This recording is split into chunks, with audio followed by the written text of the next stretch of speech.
Alrighty, so, well, it is relatively late, as it is 11:07 my time at the time of the recording. Let's take a look at the 5 games that happened on Sunday, and also look at that game between the US versus Jamaica in the Gold Cup quarterfinal, which, by the way, I actually did watch majority of the game. I even watched part of the game when I was at work, which is something I definitely was not allowed to do. But, when we get to this stage of the Gold Cup, you need to do anything, even maybe bend the rule a little bit when you're at work, to try to, of course, watch the US versus Jamaica and basically catch some of the action that happened during the game. But don't worry, guys, I actually did not get caught when I was trying to watch the game at work. And then, of course, once I got off work, which was around 8:30, I basically watched the remaining 30 minutes of the game, and I didn't have to worry about potentially getting caught for doing that at work. But let us actually begin with first the MLS game, as we'll talk about that Jamaica versus USA game last. And we begin with New England taking on Montreal, and in the end, the refs get all 3 points in this game as they were able to win 2-1 against Montreal. Although Montreal really put up a good fight in this, and you would think that they definitely deserve at least a point out of this game if their finishing was a little bit better, because early on in this game, Mihailovic did put one high over the bar from close range after he went through on goal, and he did the same thing just 2 minutes later, going through on goal but missed one from close range. And Montreal definitely started as the better team, as the Reds defense was off to a bit of a slow start to this game. Now, in the 21st minute, we had a very scary instant when Pantemis, who basically was coming off his lines and trying to punch the ball away, which he kind of was able to do, but also he basically connected with Buxa, who trying to basically hits that one in and beat Pantemis there before he punched that one. And yeah, that was definitely a very scary instant. Now, thankfully, both players was able to be up, and Buxa, he didn't play the full 90 minutes. He did play for about 10 minutes before he, of course, got subbed off, which, it just makes me wonder, if he can only play for another 10 minutes, why don't you just sub him off during that instant? Because, there is the rule right now in MLS where even if you decide to substitute a player because of concussion, because of the new concussion protocol rule, it's not going to count toward your substitution. So this was kind of weird to see that Buxa kind of continue to play, and in some way it was kind of dangerous to see him continue to play too, because you knew that he was definitely not right. Even though it seems like he kind of passed the concussion protocol, you definitely still want to take some precautionary, which it seems like was the case for New England. But just a couple of minutes after that scary incident, Bai did blaze it high from close range before Carlos Hill looked like he scored the opening goal for New England, but the goal was disallowed for offside. They actually went to VAR to check to see whether or not on the attacking sequence was one of the New England player was in an offside position, and I believe that New England player was Gustavo Bo, and the answer is yes. But thankfully for Bo, he kind of made up for it just 3 minutes later as he gets on the score sheet from Tristanson to give New England a 1-0 lead. What a goal that this was from Gustavo Bo. And also, you notice I haven't really wrote like goal of the week with a question mark throughout the review from this match week, because we probably know who is going to win goal of the week. And, I just think that there was just no point of putting like goal of the week question mark when if this is going to be in contention for goal of the week, it's going to take a lot of convincing and maybe some ballot stuffing from the New England fans to beat what Ruiz Diaz did in that game against Austin FC. And yes, I'm still mentioning that goal because that was probably one of the best goals I've ever seen in MLS history. Now, in the third minute, Knighton did deny Toyn in the near post as Montreal was looking to equalize straight away, but Bunbury almost looked like he was able to score the second goal, and actually he did score the second goal, did put the ball into the back net, but he was in an offside position as the flag went up. Before Toy did try to poke it in and try to give Montreal level before halftime, but he missed that one wide.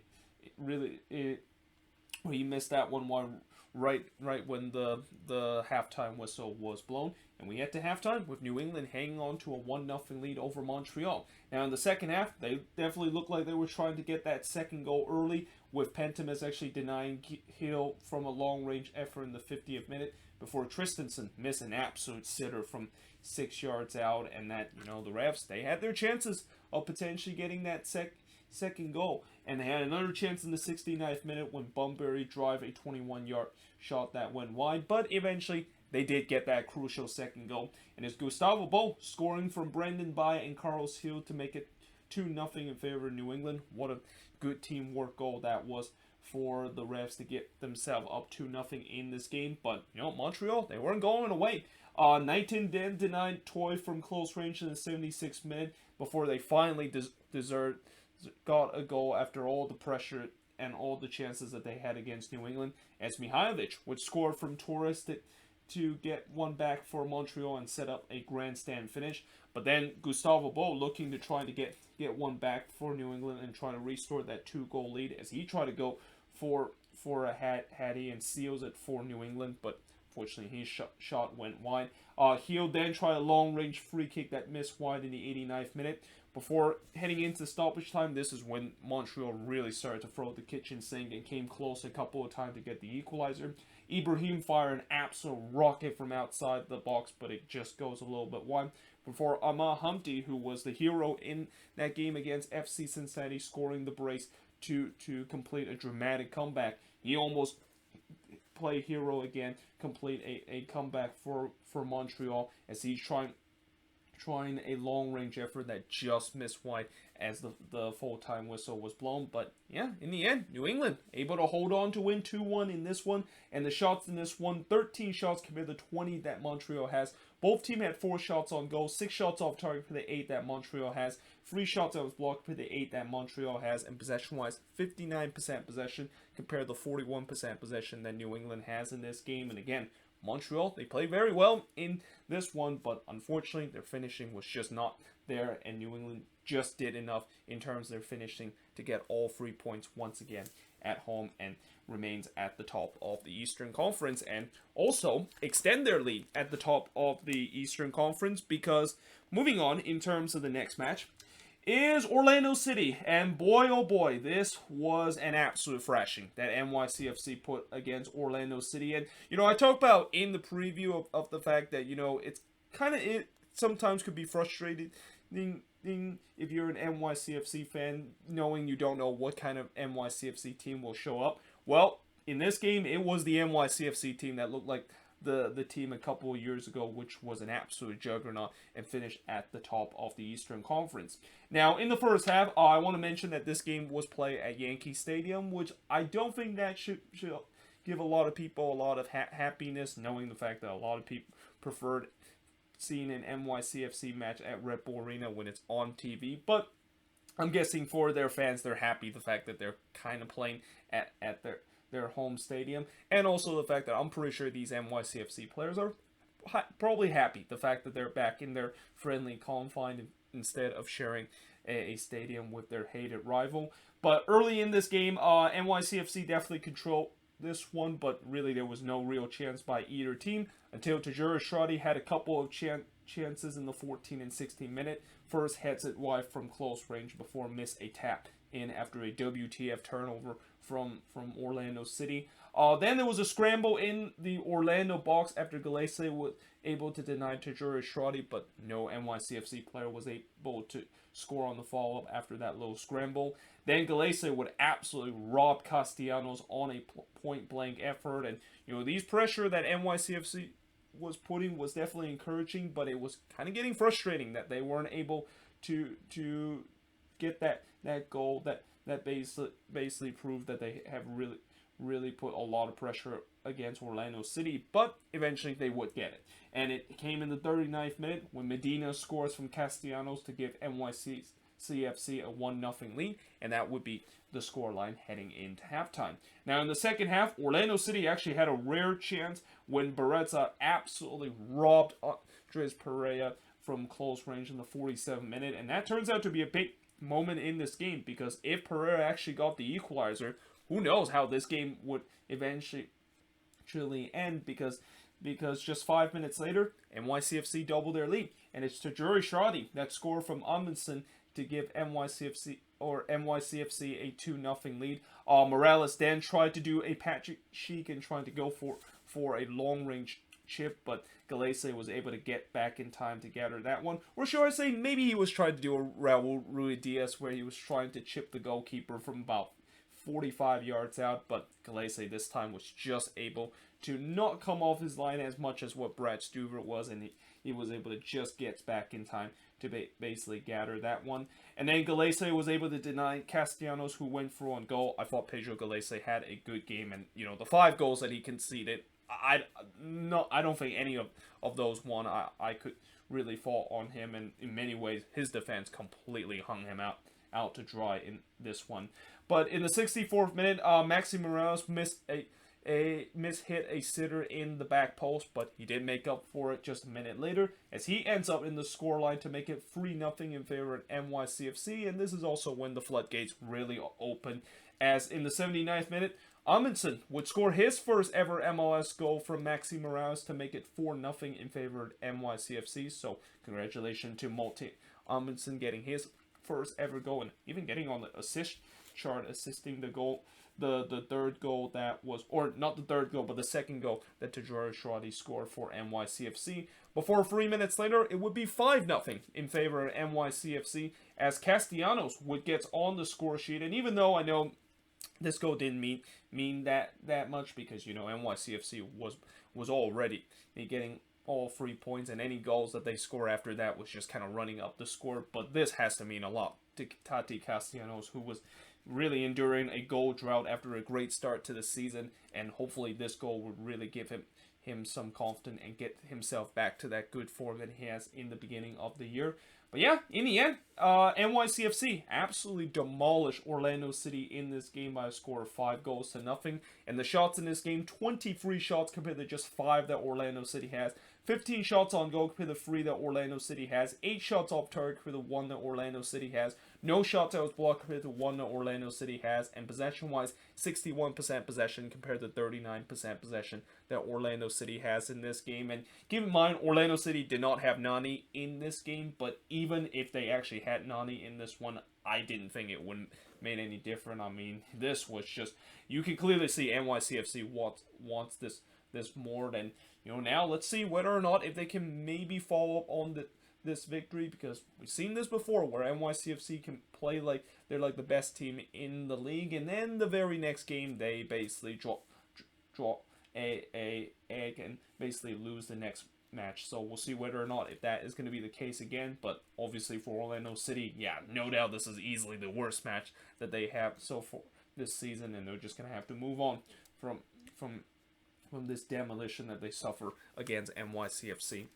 But now moving on, in terms of the next match, is Inter Miami. So the good news for Inter Miami is that they finally end their losing streak, as that 6-game losing streak came to an end in this game against the Union, as they were able to get a 1-1 draw. But the bad news is they came oh so close of getting all 3 points in this game, and have they not conceded a late goal in this one, they would have definitely not only ended their losing streak, but also ended their long winless run that they've been having going all the way back to May.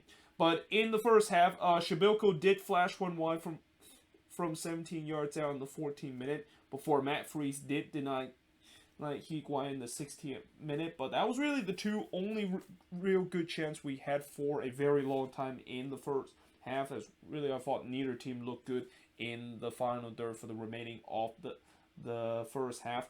But as the halftime whistle was about to be blown and heading into stoppage time, Robbie Robertson missed a tap in the near post in the 45th minute before there was a shout for a penalty from the Miami fans, as Robertson was brought down in the box, but nothing was given, and we had to halftime scoreless between both of these teams. Now, heading into the second half, Higuain did go for goal on the free kick in the 51st minute, but that one goes straight to Matt Freese. Miami, I thought they definitely started the second half the brighter side, but unfortunately, it's that end product that we've seen throughout the season that has kind of been non-existent for this Miami team, and once again it's shown in this one where there's just no final product for them to create any good chances. Although in the 65th minute, Morgan did try to go for a long range effort, but he completely got that one wrong and blasted way high high of the target. But then in the 71st minute, Miami finally broke through.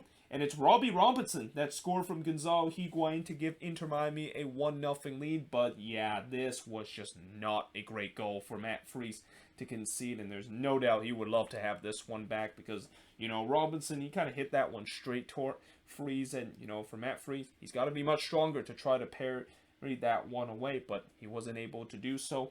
And therefore, he conceded that goal. And I think after this game, it is pretty clear that Union fans desperately miss Andre Blake, and especially after what they saw in that USA versus Jamaica game. Oh, they must have missed Blake even more now because Matt Freese, he's a relatively young goalkeeper, and I definitely do see some potential in Matt Freese, but obviously I think he's not ready yet, and it's been shown in these past couple of games where he has definitely made some mistakes that you've seen young goalkeepers made, and when you see young goalkeeper make those mistakes, it's easy to say that, well, it's just a mistake by a young goalkeeper, but at the same time, it happens during the game, and when it happens during the game, it is still a very frustrating thing to see.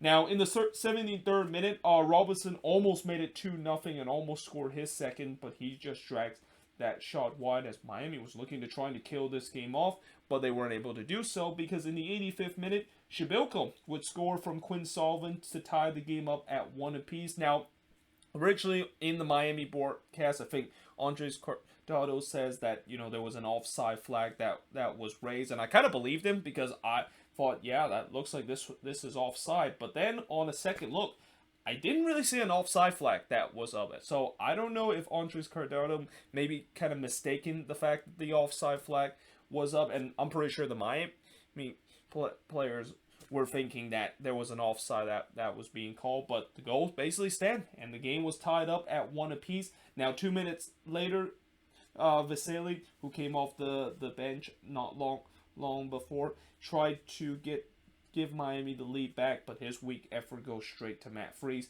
Before, in the 90th minute, McGinn trying to drive one from long range that just missed wide of the target, before Shibilko tried to steal one away from Inter Miami as he actually had a big opportunity in the back post with a free header, but at the same time was also kind of a little bit off balance. Couldn't quite steer that one in, as in the end, it ends honors even between Inter Miami and the Philadelphia Union at 1 apiece. And the shots in this game, 15 shots compared to the 11 that the Union has, 6 shots on goal compared to the 4 that the Union has, 8 shots off target compared to the 6 that the Union has.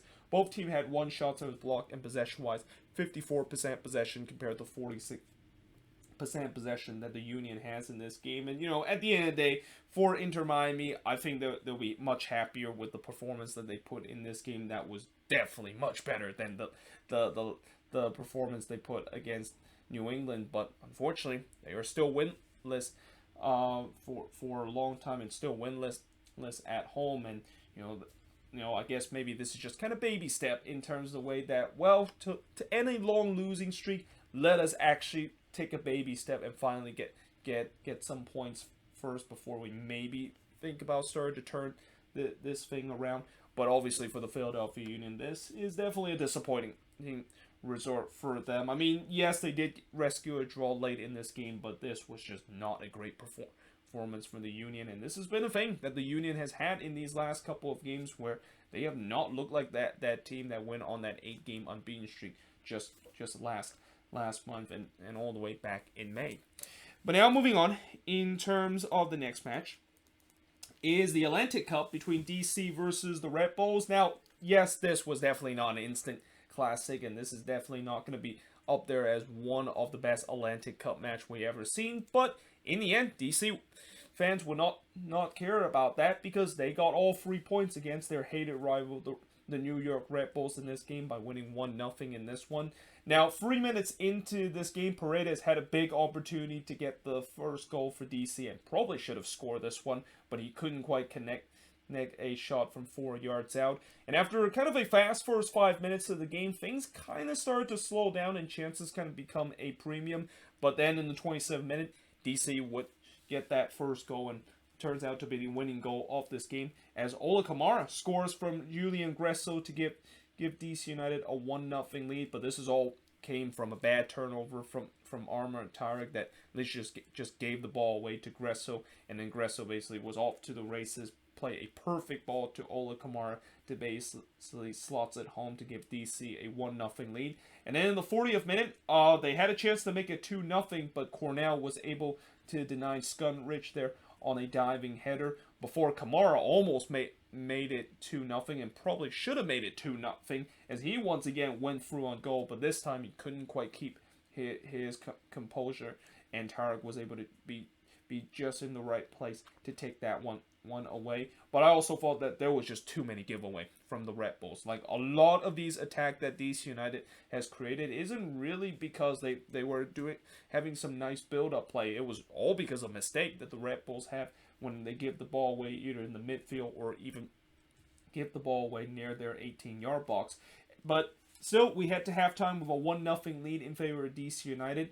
And heading into the second half, Yearwood did drive one from long range in the 48th minute, but that one just goes wide before Hamid had to deny Caceres. And the Red Bulls were starting to get back into this game and were looking to try to get the equalizer, but obviously DC eventually did ride out that initial pressure that the Red Bulls put in the first 10 minutes of the second half. And the game, once again, started to kind of become stale, and neither team really had a lot of chances until we fast forward into the 88th minute when Fabio flashed one just wide from about 14 yards out. Well, actually, I'm not sure it was exactly 14 yards out, but it was pretty close around that range. But then in the 4th minute of stoppage time, Julian Gresso tried to kind of one-up Raul Ruidiaz, as he actually not only tried to chip the goalkeeper, but he tried to chip the goalkeeper from his own half. And honestly, if that one went in, then not only the fact that is going to be contention for goal of the week, but there could be a good argument that goal might be even better than the one that Raul Ruidiaz basically scored against Austin FC. But unfortunately, that one went just a little bit wide.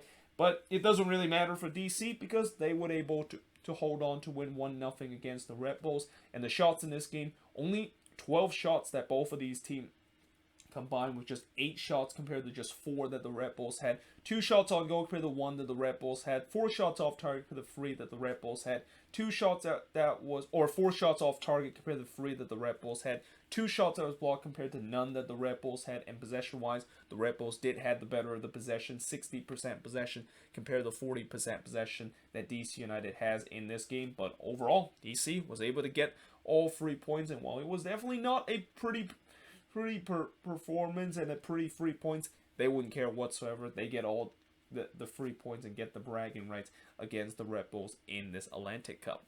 But that being said, I am now going to switch boards and look at the last 2 games, or the last game that is going to be happening in the Sunday action before looking at that Gold Cup quarterfinal match between the US and Jamaica. But yeah, moving on to the last game of the Sunday action is Seattle and Sporting KC, and boy, I cannot wait to not only for both of these teams to once again face off against each other, which I actually don't know when exactly they're going to face off against each other down at Children's Mercy Park, but I also can't wait until this is actually a playoff matchup, and if this indeed is the preview of the Western Conference Final, because this was definitely a matchup that looked like a playoff kind of matchup, and you can definitely see both of these teams throughout this game was really going for it. But in the end, Sporting KC did something that not many MLS team has done, not only this season, but pretty much throughout the history, with the Sounders being at home. And that, of course, is get all 3 points on the road against the Seattle Sounders, as they were able to win 3-1 in this match. Now, in the first 20 minutes, I thought both teams was doing well in terms of the build-up, but once it gets to the final third, that's when it basically fizzled out. And,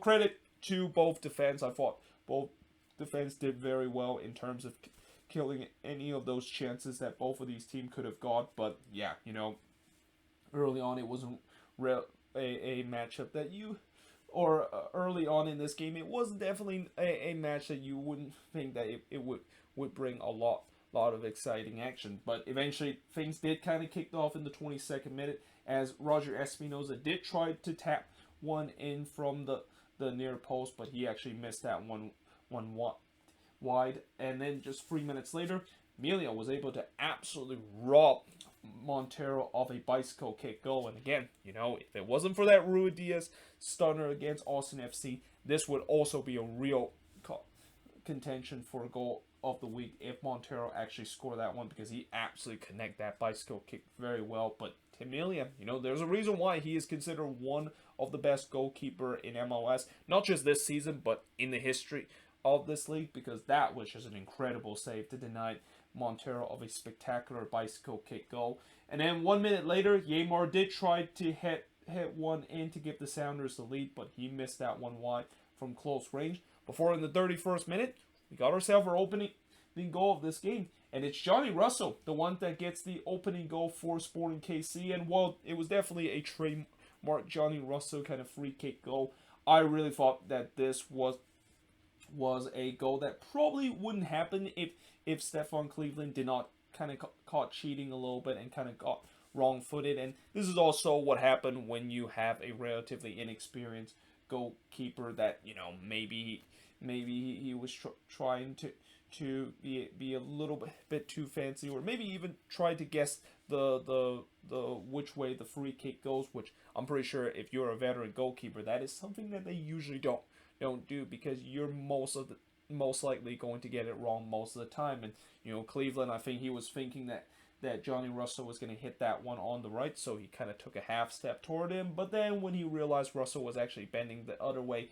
yeah, he knew he was in deep trouble and just got completely wrong-footed there. But nevertheless, what a goal that was from Johnny Russell, and just a trademark Johnny Russell kind of free kick goal to give SKC a 1-0 lead. And they would make it 2-0 just 8 minutes later, as Daniel Sharry, another guy that is just red hot right now for this SKC team, as he scored from Kinda and Shelton to make it 2-0 from SKC, as this one came from a lightning counter attack. And that crowd at Lumen's Field, I think they were kind of in stun, the fact that they're seeing their team down 2-0. And keep in mind, it's not very often you see the Sounders go down at home, and especially with the way they go down and find themselves at a 2-0 deficit.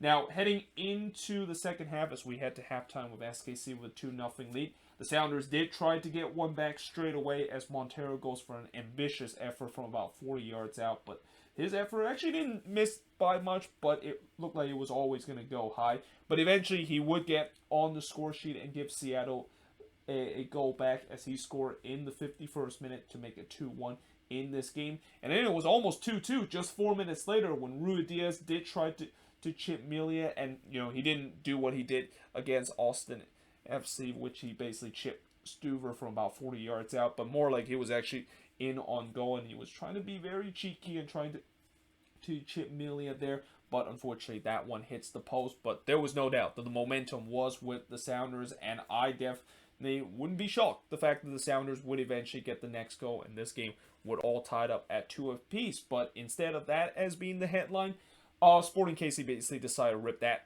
headline out of the window, because in the 72nd minute, they restored their 2-goal lead, as Cameron Duke, I believe this is his first ever MLS goal, as he scores from Zuzi and Russell. Now, originally, there was definitely an appeal for offside, and I'm pretty sure those Sounders players, they kind of just stopped playing thinking that it was offside. But when you look on the replay, Duke was actually in an onside position, and yeah, that was just a pretty bad defending from the Sounders, which is something that I don't usually say, or should I say I've never said this season, because this Sounders defense throughout this season has just been rock solid. And this is really the first game we have seen them just getting ripped to shit by the opposition. But in the 74th minute, Montero did look to immediately respond again and trying to get this back to a 1-goal game, but he hits the side netting before Atencio did drive one from long range that goes high in the 77th minute. The Sounders was no doubt piling the pressure to get one back. And then in the 4th minute of stoppage time, with the Sounders still trying to get one back, Melia once again made an incredible save, robbing Ruidíaz, who hits it very well on the volley in the back post. But Melia had with a strong hand to palm that one away. And in the end, SKC walk out of Lumen's Field not only getting all 3 points, but also getting the 3-1 victory. And the shots in this game, 13 shots compared to 7 that SKC had, 6 shots on goal compared to 4 that SKC had, 5 shots off target compared to 1 that SKC had. Both teams had 2 shots that was blocked, and possession-wise, 49% possession compared to 51% possession that SKC has in this game. And, albeit, yes, this was not the strongest Seattle Sounders side, and they are still missing a couple of players that are either with the U.S. In Gold Cup duty, or they're actually injured. This is still an impressive feat for Sporting KC to march into Lumen's Field and get all 3 points in this game. And yeah, and we'll see whether or not when both of these teams meet each other, actually, what I'm trying to say is that I also can't wait until the next time when both of these teams, of course, meet each other, because this was definitely a matchup that looked like a playoff atmosphere kind of matchup, and this is also kind of the reason why I said before I can't wait to see whether or not if we're going to have a playoff matchup between both of these teams heading into the playoff later this season. But that being said, moving on into now talking about the last game on this review, as I actually finished talking about all the Sunday game that happened in MLS, but there is still one last game we're going to talk about, which is the Gold Cup quarterfinal between the U.S. versus Jamaica, and I am wearing my Christian Pulisic U.S. jersey. By the way, this U.S. jersey, it's been a while since the U.S. has wear this. I need to start thinking about buying a new U.S. jersey ahead of the World Cup qualifying that's going to be happening a couple of months from now. But yeah, in the end, the U.S., well, they kind of had to earn themselves a victory against Jamaica. And I thought coming into this game, this was always going to be a tough matchup, because Jamaica, they have a history, of course, knocking out big team in the Gold Cup. I remember back in 2017, they were able to knock off Mexico in the semifinal. And, I always thought, as I said, this is going to be a tough matchup. And I also thought that maybe this might not be a matchup that the U.S. are just going to steamroll their opposition. And in fact, when you look at how this game turns out, it was a relatively even game, and it was really kind of hard to call it to a point where it was kind of going down the wire, and really whoever is going to score that crucial goal is going to get the victory and move on to the next round. And in the end, the U.S. was able to get that crucial goal late in the game, and now we're moving on into the semifinal against Qatar. But before that, there was one changes in this game, as Walker Zimmerman, of course, was out for this match because he suffered that injury against Canada in the last match, and the U.S. actually went free at the back and bring Matthew Hoppe back in the starting 11. But in the first half, the first shot of the night actually goes to Alvis Pyle in the 13th minute, as he actually puts a weak effort that goes straight to Turner. It was a typical scrappy start to the first 15 minutes of the game, as neither team really create much, but that would quickly change because Flemings in the 18th minute puts it to the side net team from close range before 4 minutes later Blake robbed Hoppe, who was going through on goal in the 22nd minute, but obviously Andre Blake made a good save to deny Hoppe and denied the U.S. a chance to get the lead at that point. But then 17 minutes later, it was Turner's turn to deny Jamaica and denied 9 Jamaican attackers a chance to get the opening goal, as he denied Flemings from a close range effort before Reed did try to tee one up from close range, but it just goes straight to Matt Turner in the 41st minute. But you kind of had a sense that Jamaica was definitely pressing for the opener, and if you were a U.S. fan, yeah, there was definitely some nervousness with the way that Jamaica looked like they were going to get that goal right on the stroke of halftime. But as this half was coming to a close, it was actually the U.S. with the last big chance, as Acosta trying to tee one up from long range. This actually was coming from a corner that was clear the way, but Acosta trying to hit that one on the volley. And I'll tell you what, that one didn't actually miss by much, but it just whistled through the top part of the post as we head to halftime, 0-0 between the U.S. and Jamaica. So we go to the second half, and in the second half, Hoppe did have a big opportunity in the 47th minute in the back post, but unfortunately he only hits it straight to Andre Blake. And I thought, despite the fact that the U.S. had lots of possession, they were really struggling to create any dangerous chances that was causing trouble to this Jamaican back line. And in fact, I thought Jamaica, they kind of had some success when they were trying to play direct and play over the top ball, and the U.S. just kind of had no answer whenever Jamaica go on the break. And I think a lot of that has to do with the U.S. kind of committing a lot of man forward and was trying to control the game. But when you decide to do that, and if you turn the ball over in the midfield, which I saw a couple of times the U.S. did, yeah, that could be a real issue, and that's when Jamaica could have a chance on a short field to capitalize and play a direct ball to play over the top, and had a chance to get themselves the opening goal. Now, in the 63rd minute, Blake did deny Jarzy Zardes from long range. Zardes actually came into this game around the hour mark. But just 1 minute later, there was definitely a shout for a penalty from the U.S. player, but fortunately that was not given. And then there was another shout for a penalty just 7 minutes later, as this time was actually from the U.S. crowd, which, by the way, the crowd for this game, I think they announced the attendance, 41,700 people. And for a game that is a Sunday night game and a 9 p.m. kickoff in Dallas, that is actually a pretty impressive attendance, considering the fact that I remember doing the group stage of a U.S. match, and I remember there was one game that actually kicked off at 9 p.m. down at Children's Mercy Park. It was only like 9,000 fans that, of course, showed up during that match. Now, albeit that was during the weekdays, and this game, of course, taking place in the weekends, and this, of course, is a much more important match because it's a knockout match. But still, on a Sunday night, you wouldn't expect that there would be that many U.S. fans that would be attending this one, and that I'm pretty much assuming that a lot of U.S. fans would think that they would easily move on into the next round, and that's when these next two rounds is when it really kind of matters, and when they potentially does play against Mexico, that's when this Gold Cup really actually matter. But again, great to see that it was a relatively big crowd down there at AT&T Stadium down in Arlington, but they were definitely shouting for a penalty there after Hoppe was brought down in the box. Now, there's no doubt that I think that could have potentially been a foul, but at the same time, if it was a foul, I feel like it actually happened just outside the box instead of being inside the box. But nevertheless, the referee did not call a foul during that call. Nevertheless, a penalty that the U.S. crowd was definitely looking for. But really, for the last 15 minutes of this game, and as the time winds down, this looked like it was anybody's game, and whoever scored this next goal most likely is going to move on into the semifinal.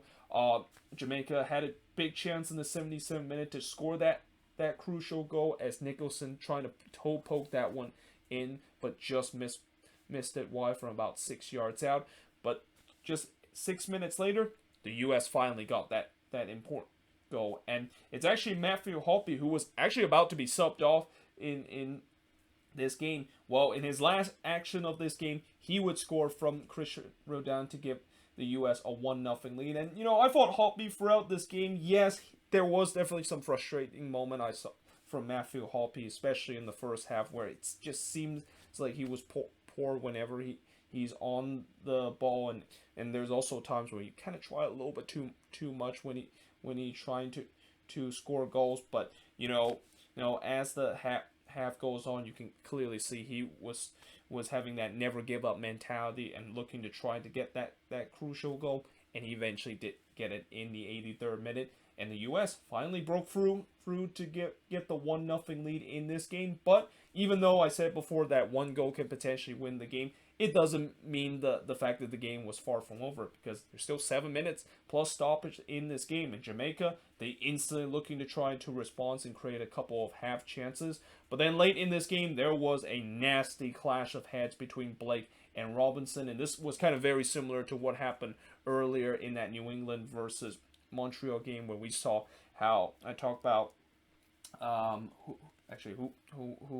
what was that? Oh, Pentemis. Yeah, Pentemis was trying to punch the ball away coming off his lines, and also Adam Buxa was going the other way trying to head that one in, and both of those players kind of collide with each other, and that Pentemis basically, while he punched that ball away, he also kind of connected Buxa's head. Well, this is pretty much the same thing, where Blake kind of came out and Robinson was trying to hit that one in, and unfortunately Blake kind of connect Robinson, and there was a clash of heads between both of them. And yeah, anytime when that happened, it's a very scary instant, and very thankful that both of those players was all right after the end of this game. But nevertheless, the U.S. was able to hold on to win 1-0 in this one. As the shots in this one, 11 shots compared to 9 that Jamaica has. Both teams had 5 shots on goal. Both teams had 2 shots off target. 4 shots that was blocked compared to 2 that Jamaica has. And possession-wise, 67% possession compared to 33% possession that Jamaica had in this game. And, you know, again, I know U.S. fans are not going to be happy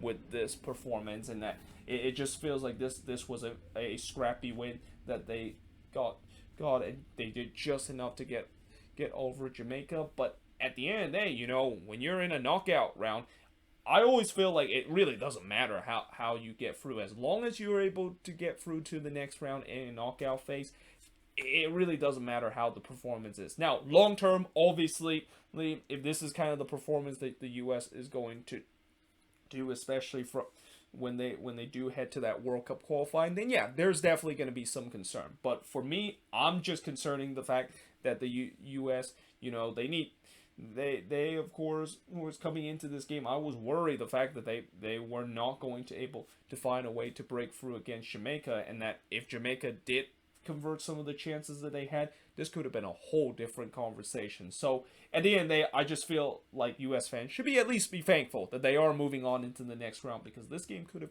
gone differently if Jamaica could have capitalized on some of the chances that they had in this game. But either way, hope you guys enjoyed this video. If you do, make sure you guys leave a like, smash that subscribe button. Let me know in the comments below, what do you think of this game between the U.S. and Jamaica, and also the 5 games that happen on Sunday as part of the MLS action. But yeah, until then, hope you guys enjoyed this video, and I will see you guys next time.